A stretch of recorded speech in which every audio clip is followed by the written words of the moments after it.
History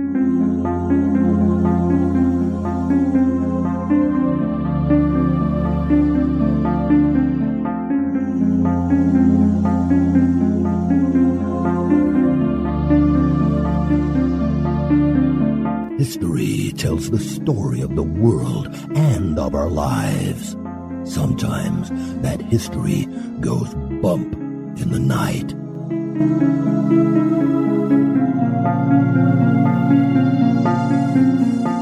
Broadcasting from the center of oddity and the supernatural in Central Florida, it's the History Goes Bump podcast.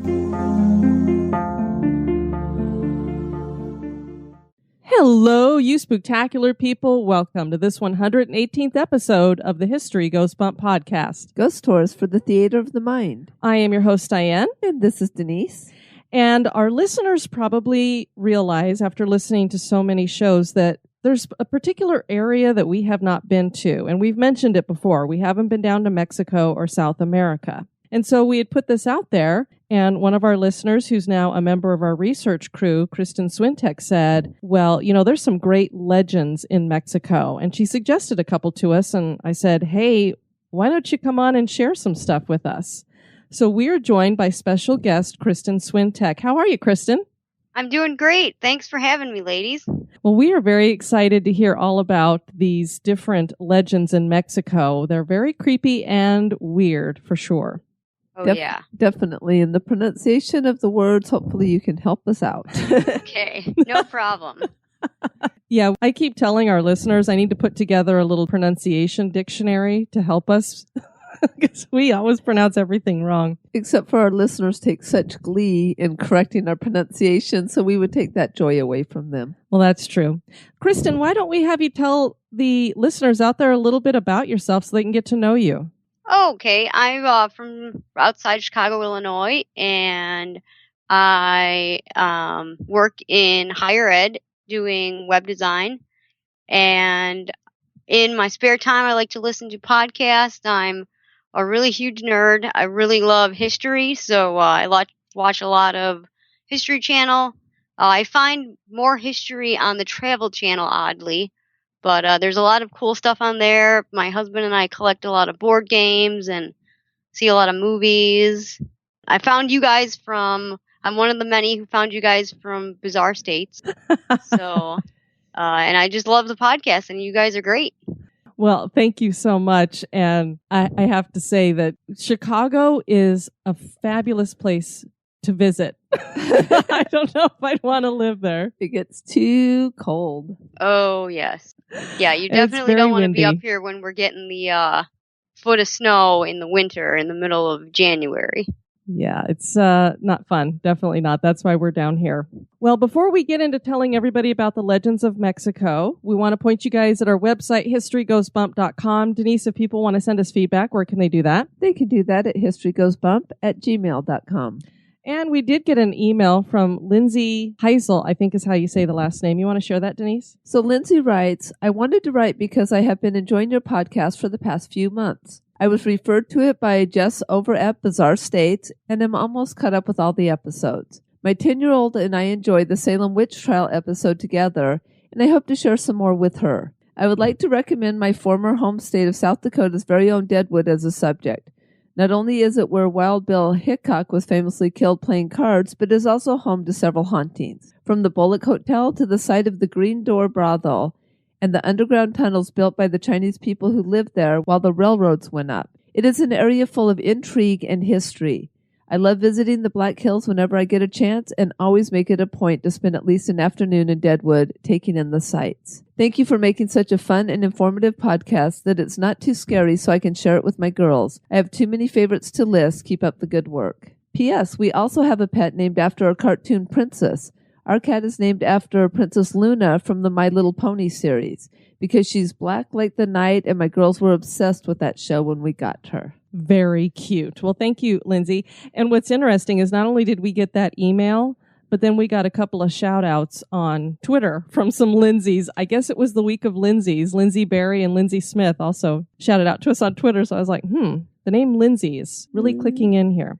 Yeah, and she did mention the Black Hills, and they have really, really pretty jewelry. Oh, great. In case you were wondering, Diane. You're always shopping. We also heard from Michelle DePriest. She said that we had a dog named Pringles, like the potato chips. He was a rescue dog, and after a couple of years, his little leg stopped working.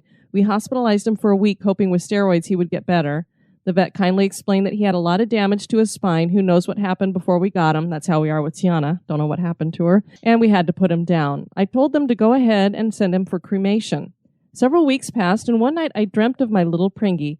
The next day I called to see how much longer before we got his remains. It seemed there was a mix-up, and my poor pup had been there all of that time in storage. Maybe a coincidence, but I've never dreamt of him again once things were settled. I truly believe he came to me because they had forgotten him. Oh, that's just like heart-wrenching. That makes me sad. At least he went to his mommy and said, "Hey, I'm here." He didn't think that she had just forgotten about him. The thing that's even better about that story is that it was her son that messaged Diane to tell the story, but we just got the version from his mom to share. But it was her son, who's an avid listener, messaged Diane to tell her the story, so that's even cooler. That's right. Hi, Garrison. He sends me messages all the time. Yeah. Hey, Garrison. We've become quite the buds. We also had a listener who's become a part of the Spooktacular crew, and we've mentioned him before, and of course, I butchered his name. I had said that I thought maybe it was a heron, because it kind of looked like Sharon with an A, but it actually is Aharon. So Aharon, which is Aaron in Hebrew, I believe. Oh, very is what cool. He had said. Aharon, I like that. He sent me a message. He's from Maryland, and he said, around here there are so many haunted sites. My father and I used to own a small country store here, and that place is haunted by 4 ghosts. So many things happened there when we had it, from the stoves turning on by themselves to full wine racks moving on their own. Oh my God, can you imagine a whole wine rack? And also, I would always hear people calling my name. And while I was living there at the beginning of my divorce, I fell asleep one night and was awakened by someone or something yelling "jerk" in my ear. It was around midnight, and I was the only one in the store at the time. Have a lot of stories like that one, but this area is one of the oldest to be settled in Maryland. Lots of spirits and things running around. We even have our own Lady in White. Yay. We want to welcome to the Spooktacular crew, Yesenia, and I hope I said that right. Hello, Yesenia. And with an E. And with an E. And Mark. Hey, Mark. All right, gals. Are we ready to go down to Mexico and check out the legends? Absolutely. Let's do it.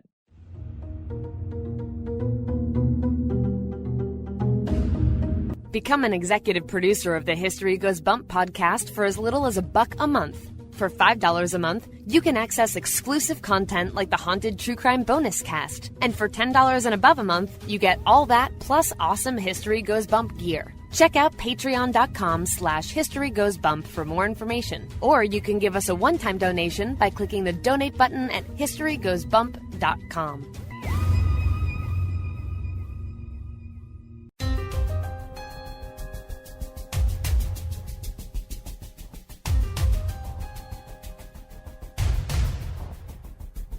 History is full of oddities, curiosities, mysteries, and the truly bizarre. Welcome to this moment in Oddity.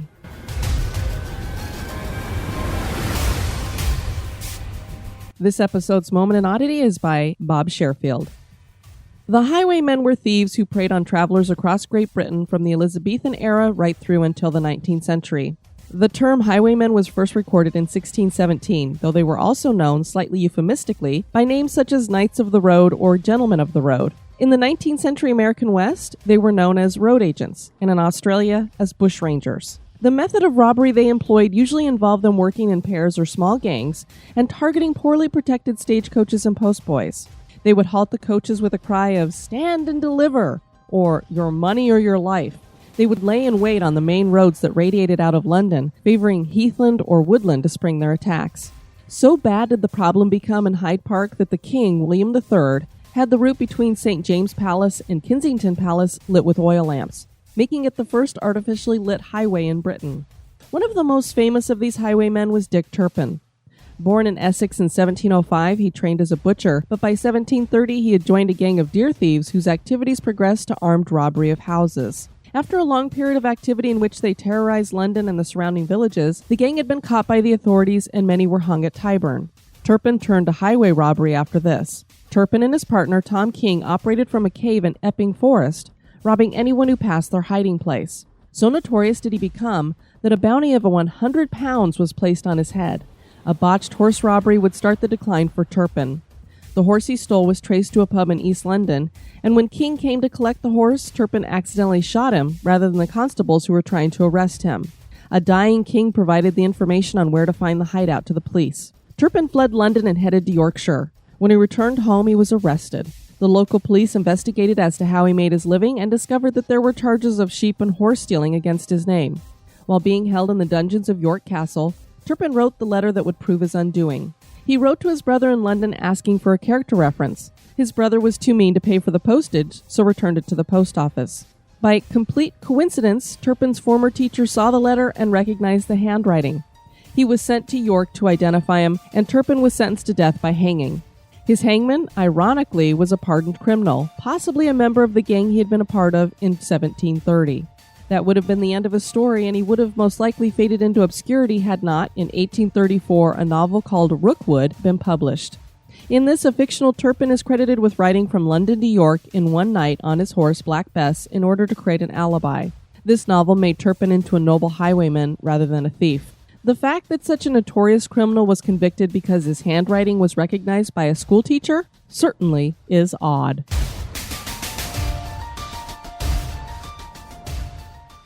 This history podcast is haunted.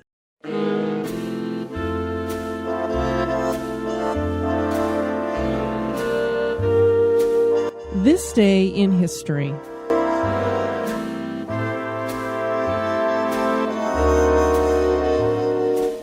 And this day in history is brought to us by Jessica Bell. On this day, April 14th in 1912, the British passenger liner RMS Titanic hits an iceberg in the North Atlantic at 23:40 or 11:40 p.m. The Royal Mail steamer Titanic was the product of intense competition among rival shipping companies Cunard and White Star Line in the first half of the 20th century.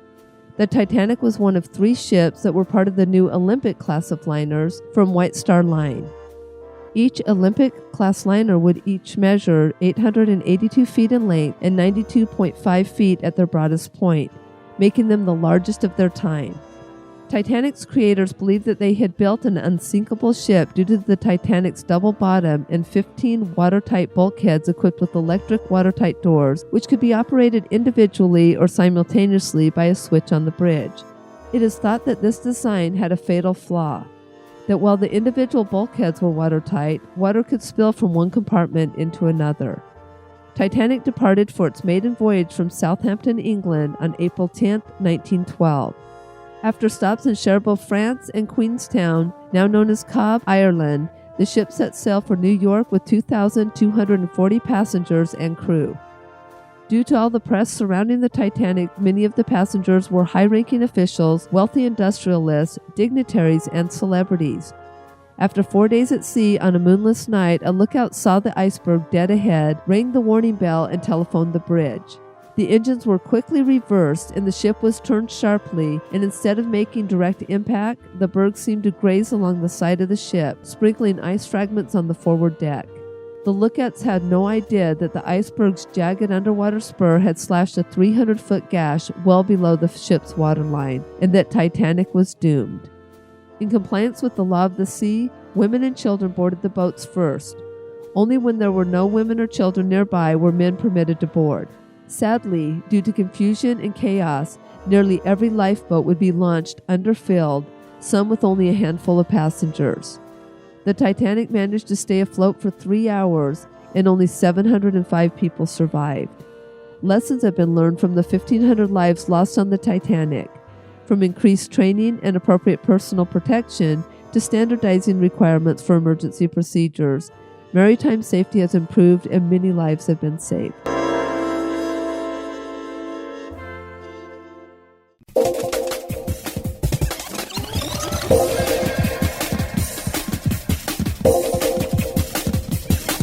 The History Goes Bump podcast. From the Aztec Sun Stone with the sunken eyes of Tonatiuh, the Aztec sun god, peering out from the center of the stone to the Alley of the Kiss, to the Devil's Alley, the country of Mexico is rich with legends and superstition. On this episode, we are joined by our research assistant, Kristin Swintek, who is going to share some of the legends of Mexico with us. There's La Llorona, the Iron Lady, and the Monster El Cucuy. Bring along a little salt, violet petals, sage, or ginseng to help keep unwanted ghosts away. Join us as we explore these legends of Mexico. One of Mexico's more famous legends is that of Quetzalcoatl. The name comes from the Nahuatl with Quetzal, meaning a bird with beautiful plumage, and Coatl meaning snake. So technically he is the plumed serpent. Quetzalcoatl was a god who had been around when the world was created. He was an outsider who would watch the other gods subjugate humans. This made him very angry, and he decided to become a human so that he could live among them and teach them the secrets of the gods. He ended up coming to Tollan, which is located in the modern state of Hidalgo in Mexico. At the moment of Quetzalcoatl's arrival, a human sacrifice was about to begin in honor of his brother Tezcatlipoca, and Quetzalcoatl put a stop to it and halted a storm that was coming. The people were amazed, and they wanted to make him their god. But he refused and told them that he wanted to teach them, particularly about purity of the soul. The town of Tollan thrived, and Quetzalcoatl taught them many things from gardening, astronomy, to writing. All of this goodness made his brother angry, and he devised a plan to bring shame to Quetzalcoatl. He disguised himself as an old man and presented Quetzalcoatl with a gift. It was a drink that was very delicious and also very intoxicating. Quetzalcoatl drank it down. Now he had been a god that took pride in his celibacy, but under the influence of this drink, he slept with one of the priestesses of his order, and he was made unclean. He decided he could no longer lead Tollan, and so he built a boat from snakes. Oh, I would never get aboard that. And sailed toward the setting sun. He told the people of Tollan that he would return one day. Many of us know from history that eventually Hernan Cortez would be mistaken as the returning Quetzalcoatl. That fact gives this story a place in history. There's something else that does that as well, and that is the belief among some historians that Quetzalcoatl was a real man because he's depicted as a white man who is tall with a beard. And that man was a Viking, they think. What makes the story unique is that so many Mesoamerican cultures had Quetzalcoatl stories. Some called him by a different name, but it was in essence the same individual. These cultures include the Incas and the Mayans and the Aymara from Peru. How did Quetzalcoatl get to all these places? It was as if he could fly, like a god, or perhaps in some kind of ship. Like a snake ship. Yeah, snake ship or, I don't know, UFO?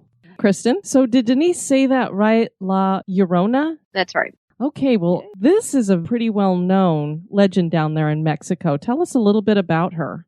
So the story of La Llorona stems from Mexico, and she is seen all over Mexico in the Southwest, mostly in towns where it's on a river or something like that.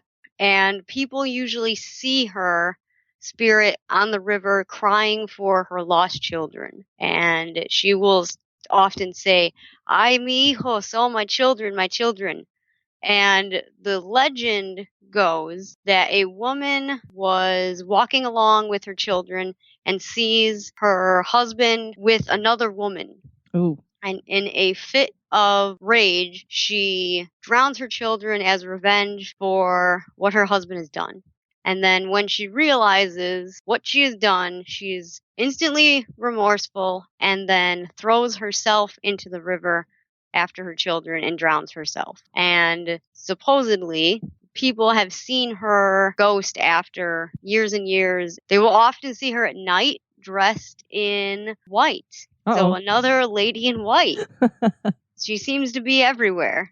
That is true. So from the research I've done, I was trying to find maybe a origin for the story of where the story came from, and I think it is actually stemming all the way back to an Aztec legend. Wow. Aztecs believe that there is a spirit, and I'm going to have a hard time pronouncing this one. I believe it's Tonatiuh, the divine woman, and this is the spirit of women who die in childbirth.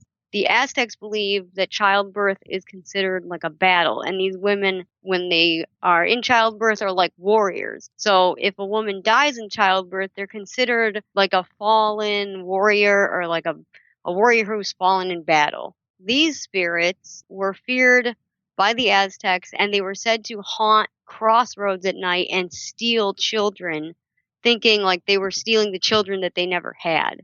And so this could possibly be an origin for the La Llorona legend.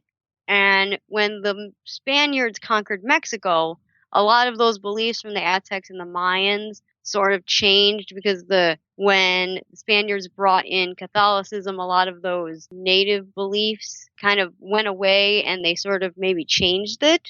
And another thing that I found is, and it's funny how sometimes history kind of turns into its own story. Mm-hmm. So another thing that I found is the woman called La Malinche. She is an actual Aztec woman who was a interpreter, go-between, and mistress of the conquistador Hernan Cortez. There was a legend about her that, very similar to the La Llorona story, the Spanish king wanted Cortez to come back to Spain and sent a beautiful woman to bring Cortez back. The woman seduces him and convinces him to come back to Spain with his 2 sons. When La Malinche hears this, takes her sons and runs off. So he sends his Spanish guards to find her. And when they locate her, they kill the children and throw them in the river. And then Cortez goes off back to Spain. From the grief, she had walked the town crying for her sons until her death. And then they say that her spirit haunted the town. But from what I can find, there's no historical basis in the story. So I think it's another legend that kind of came out of a story that this could have also evolved into the story of La Llorona. That's a more preferable story because at least in that one, it's the Spanish soldiers that are taking the kids out rather than the mother doing it herself. Right. What a tragic story. And I mean, you see your husband having an affair and the first thing that comes to mind is to drown your own children. Yikes. Right. Yeah. And this story in particular, a lot of parents used it as a sort of a cautionary tale. And they would tell children, don't go out at night. La Llorona is going to get you. And so they would kind of say, like, to stay, to help. So children would kind of stay away from riverbanks where it would be dangerous at nighttime. They would kind of tell them that La Llorona would come and get them if they were near the river at night, which is terrifying for a child. It's sort of like a Mexico version of the boogeyman, but in a female form.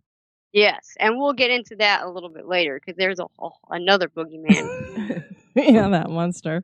That is what's so fascinating about the heart of most urban legends is that they were these tales basically that were warning against doing things that people didn't want you to do, where it would be kids going out at night, kids playing by the water, teenagers making out in a car. It's interesting how urban legends seem to stem from that. Although, as you pointed out with this La Malinche, is that how you said her name? La Malinche. Yes. With La Malinche, you almost have a historical thing to look back at. Obviously you didn't find a lot of substantiation for it, but there was something. Generally, when you hear a legend like this, there's some truth to it. So there had to have been something that happened that this branched out of. Right. And the fact that it goes back to the Aztecs is amazing. That's what I was really surprised that went back that far, this legend. Yeah, that is just, and how creepy to see this ghostly figure walking down by the river crying and wailing. And you also had mentioned something about, and I thought of this because of the wailing, that there's other cultures out there that have this thing called the banshee. Right, yes. And that's what she does. She wails. And so it makes you think that these are kind of similar, but totally different cultures. I mean, Aztec and Gaelic, I don't think you could get any further away from each other. Right. Wow. And from what I've heard, actually, the last couple of years, there has been a haunted house at Universal during Halloween Horror Nights that actually has a haunted house based on the story of La Llorona. Oh, well, that's very interesting. No, we won't. I'm like, that's very interesting. It'd be cool. But yeah, Halloween Horror Nights, I don't think so. Well, and we know you're a Disney fan as well. So we always kind of call that the Badlands or the dark side over there. Oh, yeah. See that dark shadow over there, Simba? Don't go there. Everywhere the light touches is our kingdom. Tonatiuh is a goddess in Aztec mythos that was considered the goddess of creation and thus the mother of Quetzalcoatl. She and her husband were believed to transfer the souls of infants from heaven to female wombs. Her themes revolve around death, hope, and ghosts. Her name means Our Lady of Flesh. She gives life, and the spirits of children return to her in death. Angelitos Day is a week-long festival for the dead, mainly children. Cakes are made in honor of the deceased children and put in a special spot, and this encourages Tonatiuh to release the child's spirit for the day. The child's picture is also placed next to a candle to help light the way and welcomes the souls of the departed to the festival. Meek-Tecasihuatl is another goddess in Aztec mythology who is queen of Mictlan, the underworld. She rules over the afterlife and she keeps watch over the bones of the dead. She also presided over the ancient celebrations of the dead, which today has become Mexico's Day of the Dead. Her backstory is that she was born and then sacrificed when she was still a baby. Her representation was pretty horrific, as she was usually depicted as being defleshed and having a gaping jaw that swallows the stars. Ay, ay, ay.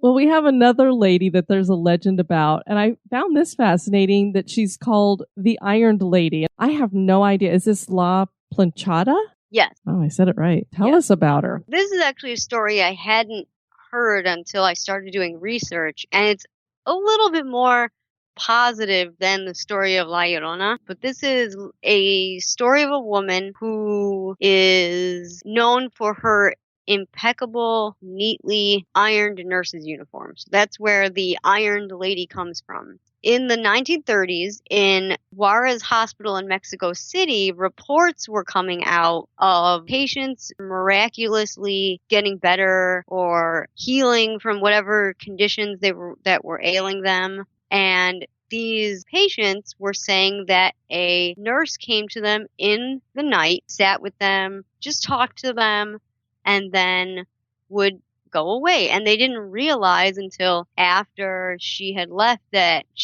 her feet didn't make any sound. This is the story of a lady who, one source claims that the nurse was actually named Ualia. She had fallen in love with a new handsome doctor who joined the staff, and they started seeing each other, and they were engaged to be married.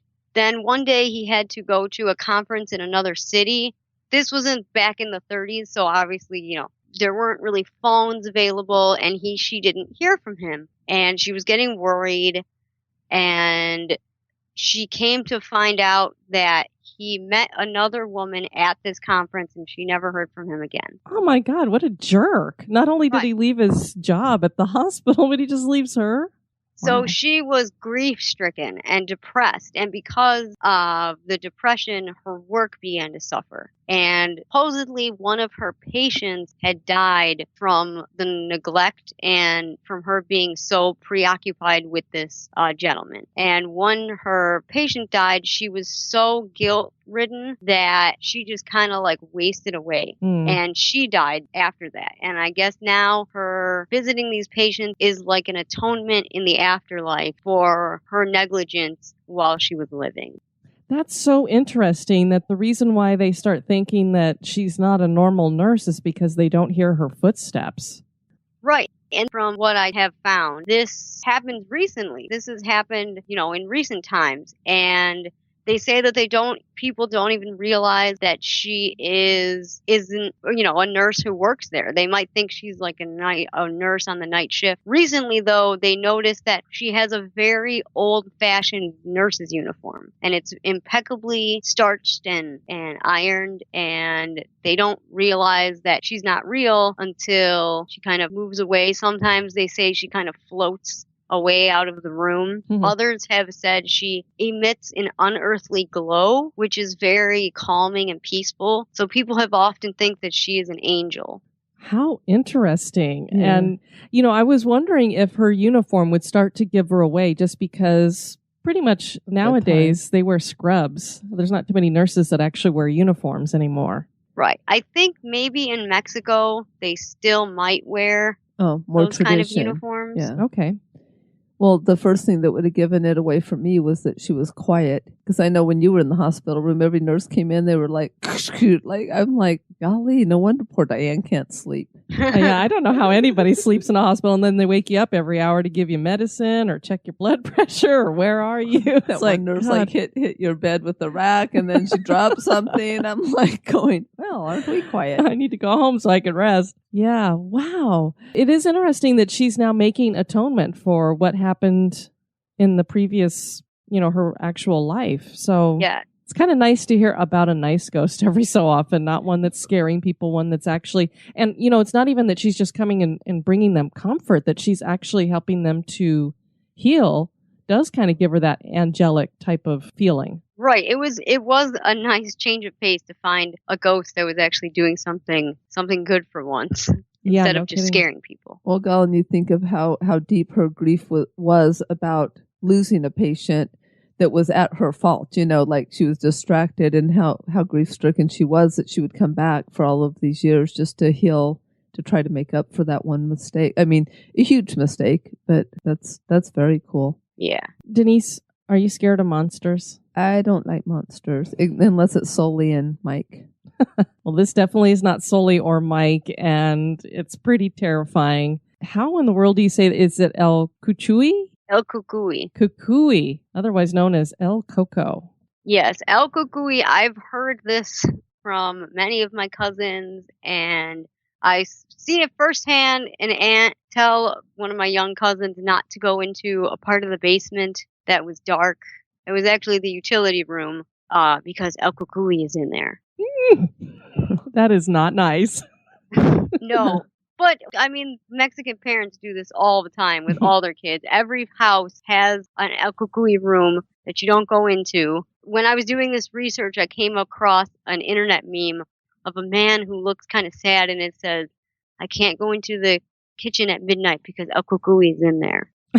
Well, I guess that would help you with your late night eating, keep the diet in place. Right. But from what I have found, I thought it was only Mexico. But apparently every Hispanic country has a version of this, whether it's El Coco, El Cuco, El Cucuy. It dates back years and years, even to the painter Francisco Goya. He painted something called Que Ven El Coco, where it's a very menacing painting of a small child and a mother with being loomed over by a hooded figure.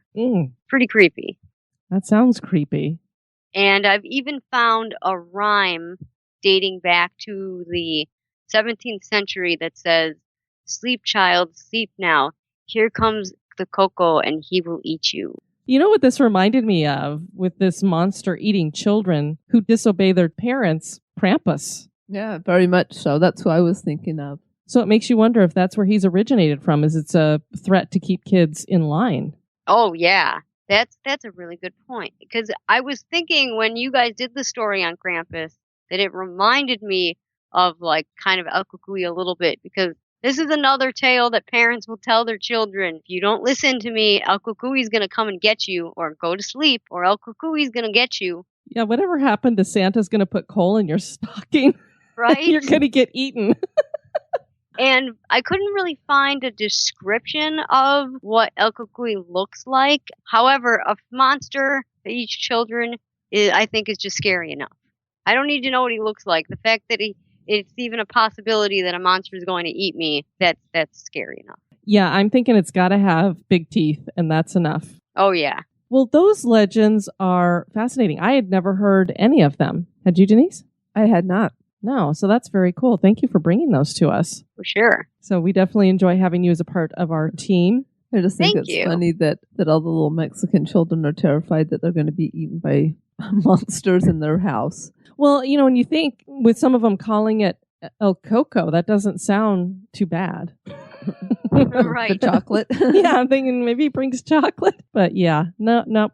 He's not bringing chocolate. He might be pouring chocolate on you and sampling you, but...